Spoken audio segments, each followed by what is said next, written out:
Good morning. So we're reading The Science of Psychic Healing by Yogi Ramacharaka. Today we start chapter 1, the purpose of the book. This book is intended to be a plain, simple, practical presentation of the various forms of psychic healing. We have said very little about theory, although giving a general outline of the underlying theories that the healer may understand the nature of the work he is doing, and have tried to make the book tell how to do the work. In introducing the subject, we wish to say that we have not tried to make a religion of psychic healing, for this seems a folly to us. We do not see why psychic healing should be made into a religion, any more than drug healing, massage, osteopathy, and any other form of healing. All true healing results from an application of perfectly natural laws, and the power employed is as much a natural law as is electricity. For that matter, all natural laws are of divine religion and are equally worthy of our respect and reverence. There has been a great tendency in the Western world to build up religious or semi-religious cults around the work of healing. Each cult or sect claims its cures and healing is the result of some special creed or metaphysical belief, notwithstanding the fact that the other sects make cures in about the same proportion. The Oriental is not deceived, even self-deceived, in this matter. He is taught from childhood that there are many subtle forces and forms of energy in nature, which may be taken advantage of and pressed into service by man. To the Oriental, there is as much mystery and awe about electricity as about psychic force. In fact, he sees them as but varying forms of the same thing, and he respects them both. A little reflection will teach anyone that this is correct. All energy and force is a manifestation of prana, the Hindu term for the principle of energy. And the Oriental teachings are that prana has mind behind it, that it emerged from the mind principle of the universe. We cannot speak at length of these theories here and must refer students to our advanced course in yogi philosophy for fuller information, if they desire the same. The above facts being true, it follows that the Oriental psychic healer fails to feel that jealousy and prejudice regarding practitioners of other forms of healing, which, alas, is so prevalent in the Western world. He believes that any form of true healing employs the same force and power that he is using, notwithstanding the difference in the methods, and he respects the same accordingly. He naturally prefers his own method, but does not abuse his neighbor for preferring another method. Moreover, the Oriental healer is taught from the beginning that there are certain laws of the body, which must be observed in order to maintain health or to restore it if lost. He believes that which makes the healthy man healthy will make the man sick well. We allude to the natural laws regarding nutrition, elimination, breathing, etc. We have set forth our conception of these laws in our book, Hatha Yoga, and will briefly mention the same in the succeeding chapter entitled The Natural Laws of the Body, to which we refer all students, strongly advising them to acquaint themselves with these natural laws before attempting healing work. We are fully aware that many Western schools of psychic healing ignores these laws as too material, but no one has to look around him to see the folly of that position. Natural laws may not be defied with impunity.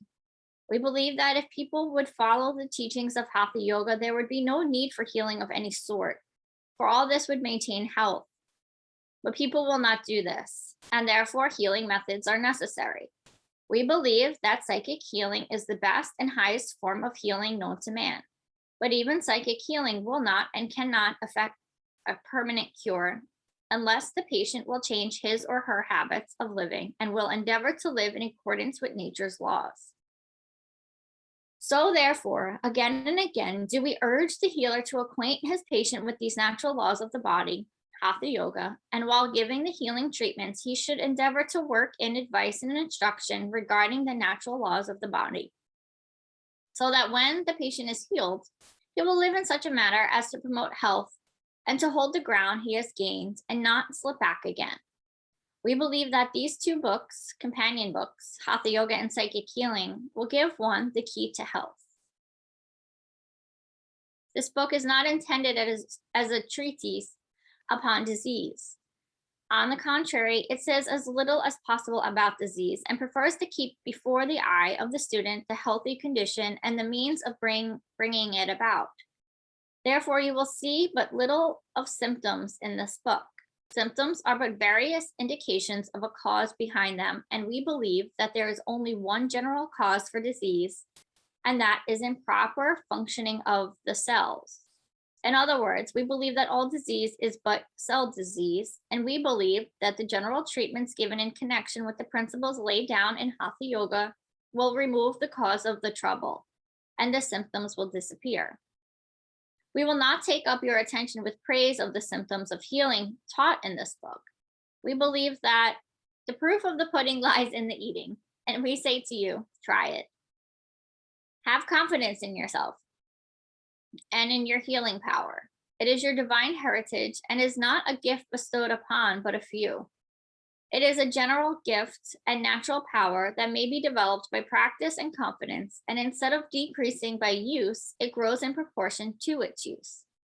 It is like a muscle that is developed by practice, but which becomes soft and flabby by non-use. But when you begin to make cures and hear wonderful reports of your success, which may seem miraculous to those around you, who do not understand the subject, do not become puffed up or conceited, and begin to believe that you have some special gift or power. This is folly, for all healers are but channels of expression through which the natural forces and energies flow. You are but an instrument in the hands of natural laws. Do not forget this.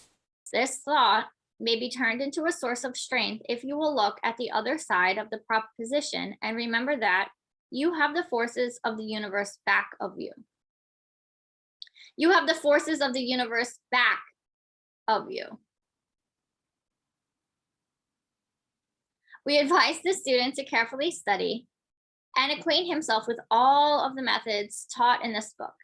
After doing so, let him select the methods that most appeal to him, being guided by his intuition.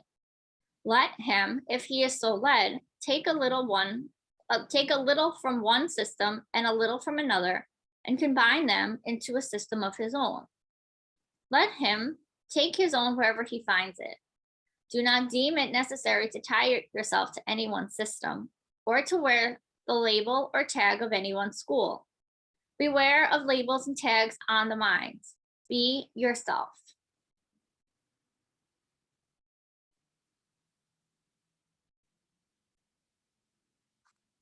I can take a moment to pause if anyone has any thoughts or questions on chapter 1.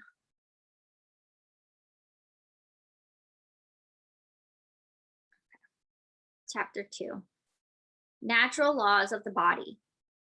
As we have stated in our last chapter, we believe that the true secret of health lies in the observance of the natural laws of the body. These laws may be summed up as right living and right thinking. In our book, Hatha Yoga, we have explained our conceptions of these laws at considerable length and detail. We do not hesitate to state positively that every healer or searcher for health should acquaint himself with the instructions given in that book.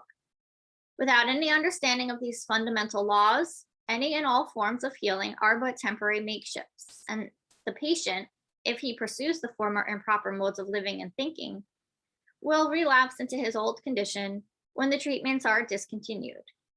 There can be no successful defiance of natural laws.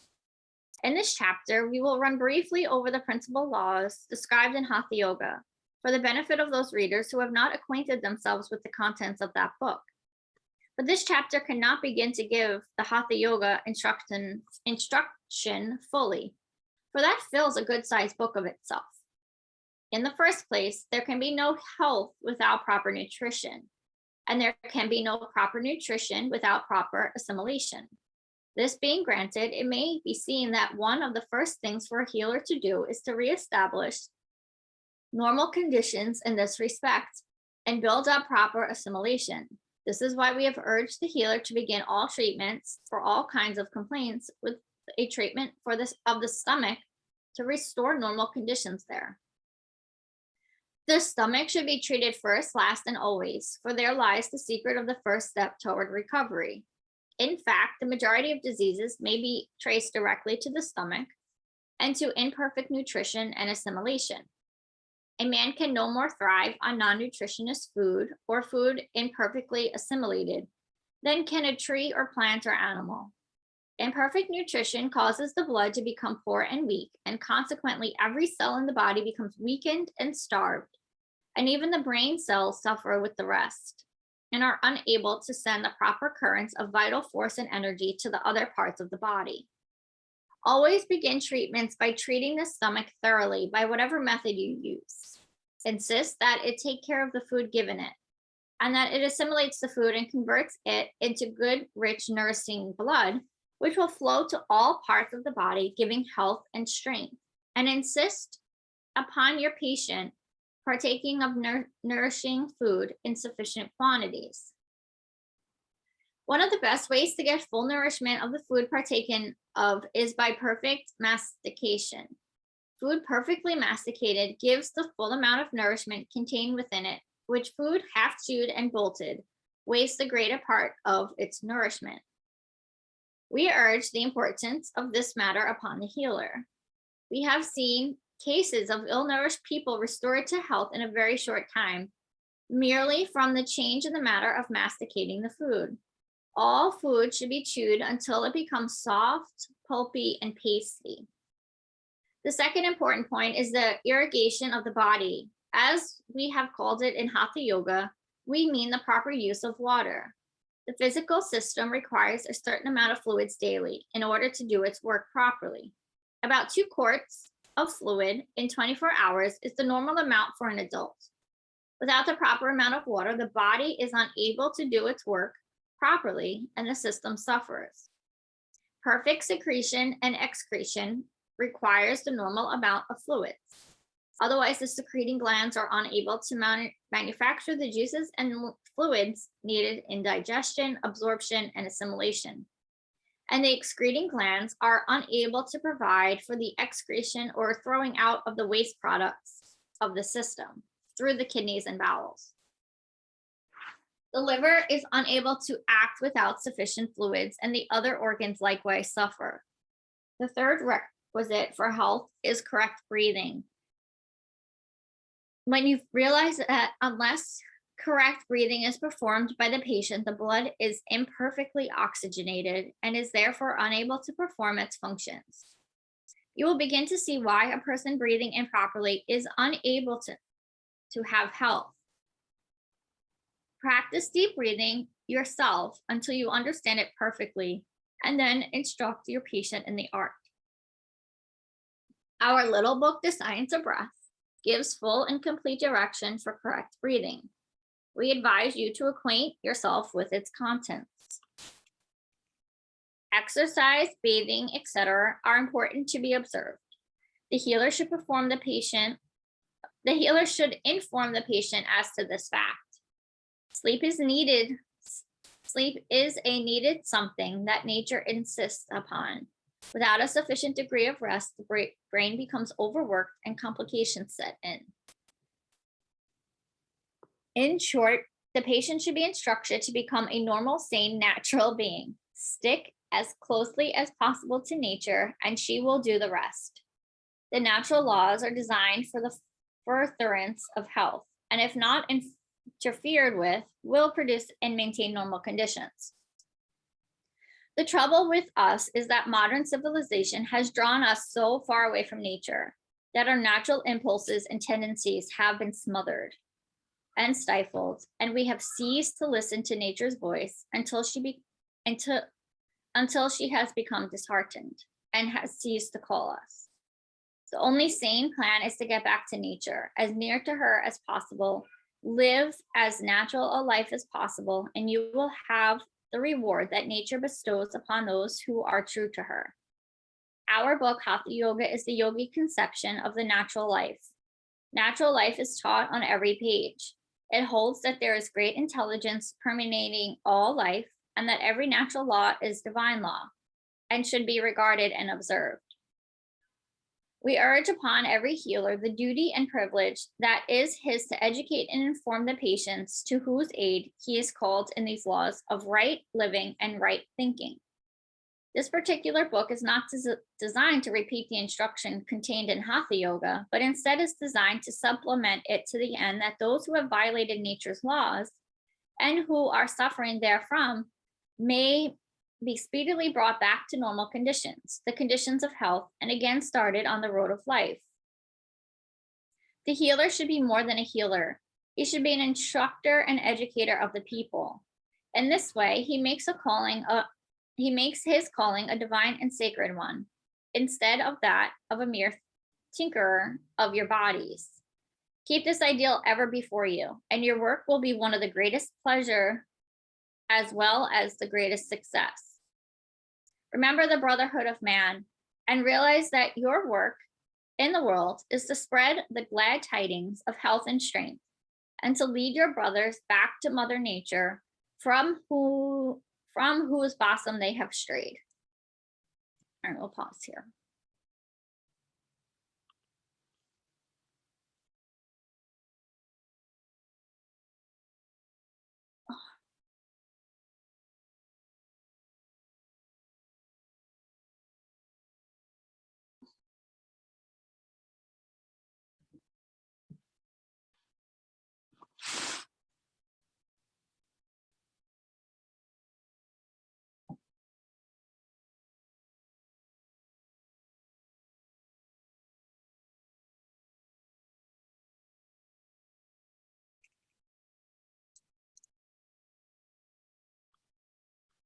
All right, does anyone have anything they want to share or ask? Otherwise, we'll move into our breath work.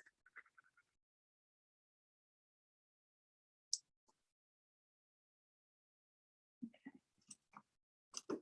We'll sit up nice and tall, or lay down or stand.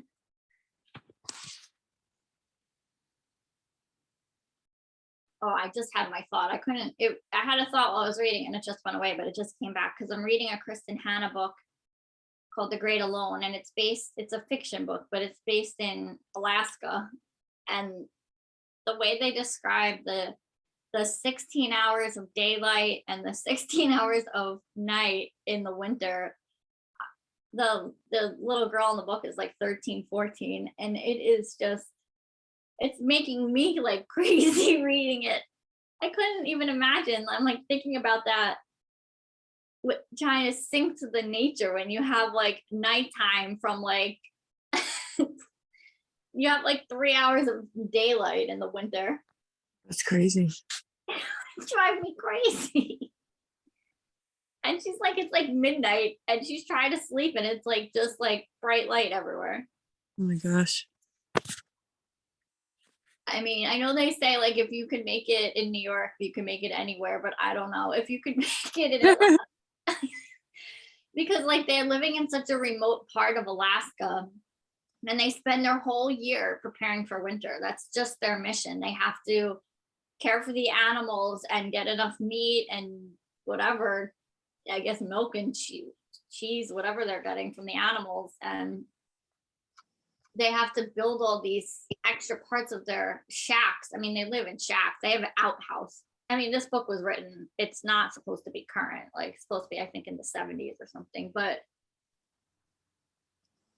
like she goes to school, she comes home, she does all her chores. She has to get buckets of water from the creek. Like there's no running water system. Just like that survival, like we take for granted that we can just turn on our faucet and have water come out. Yeah. But their whole life is like just revolving around nature. Oh. And like a wacky nature. Yeah, wacky nature. And like they have to farm, like they all have to have their own gardens, and they all have to like they live far from their neighbors, but they all help each other. They're all like just show up at each other's house and they'll like barter things with each other. Well, that's nice. But it's not like meant to be. It's like it's meant to. I think. I mean, I'm not that far into it. I'm probably 100 pages, but it's meant to be like. I mean, I think the father's gonna snap. It's not meant for everybody. This.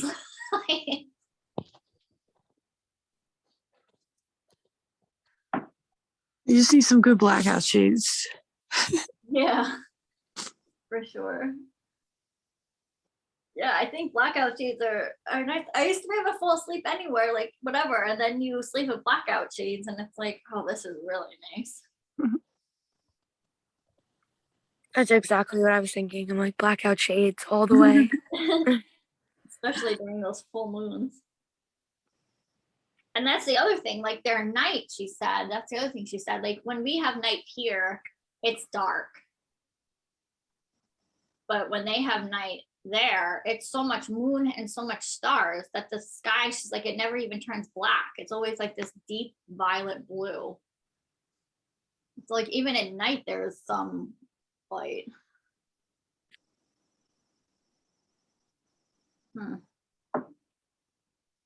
All right, so we'll sit up nice and tall. Take a few breaths in through the nose, out through the nose.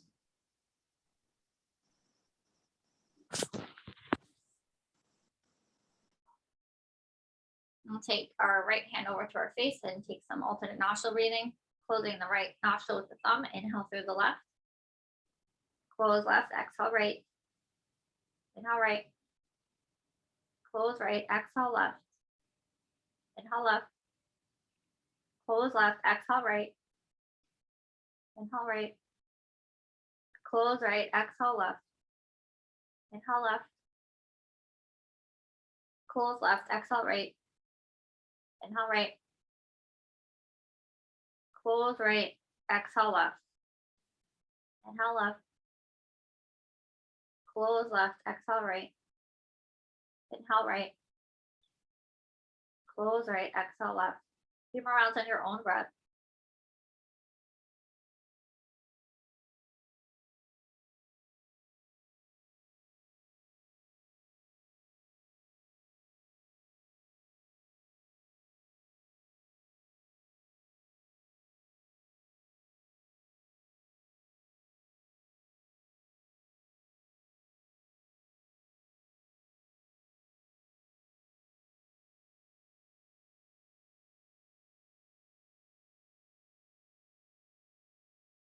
When you feel ready, you'll exhale out the left side.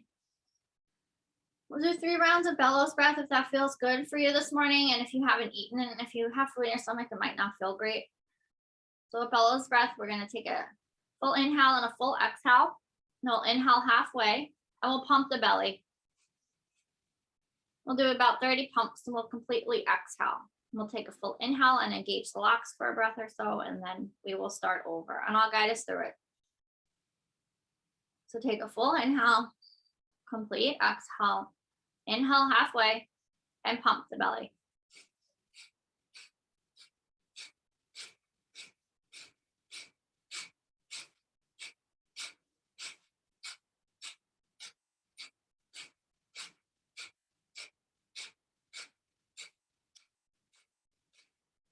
Exhale all the way. Full inhale. Retain the breath, engage the locks, root, belly, throat. And slowly lift the chin, release the locks, exhale. Inhale halfway, and pump the belly.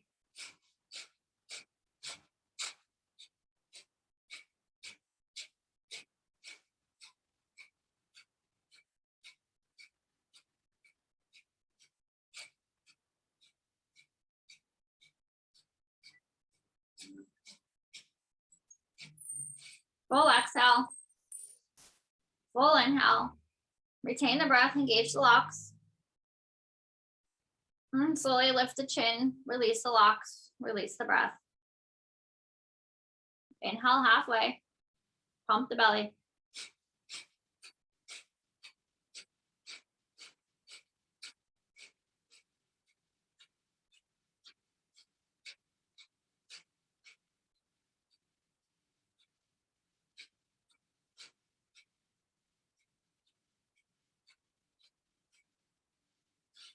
Complete exhale. Full inhale, engage the locks, retain the breath. Slowly release the locks and exhale the breath. And let's breathe naturally through both nostrils. Taking a few rounds of that rhythmic breath, and then I'm going to set us up our timer.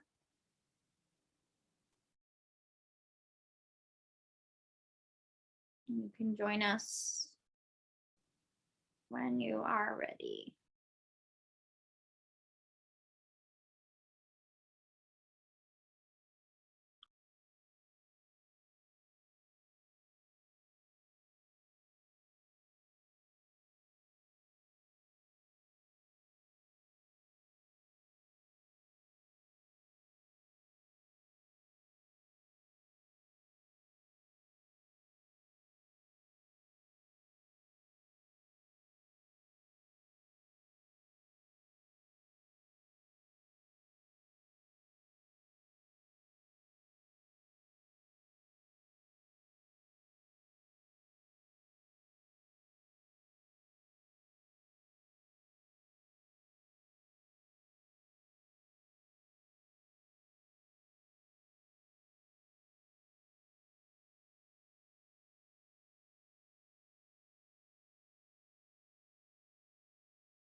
Bringing hands to heart center. Namaste.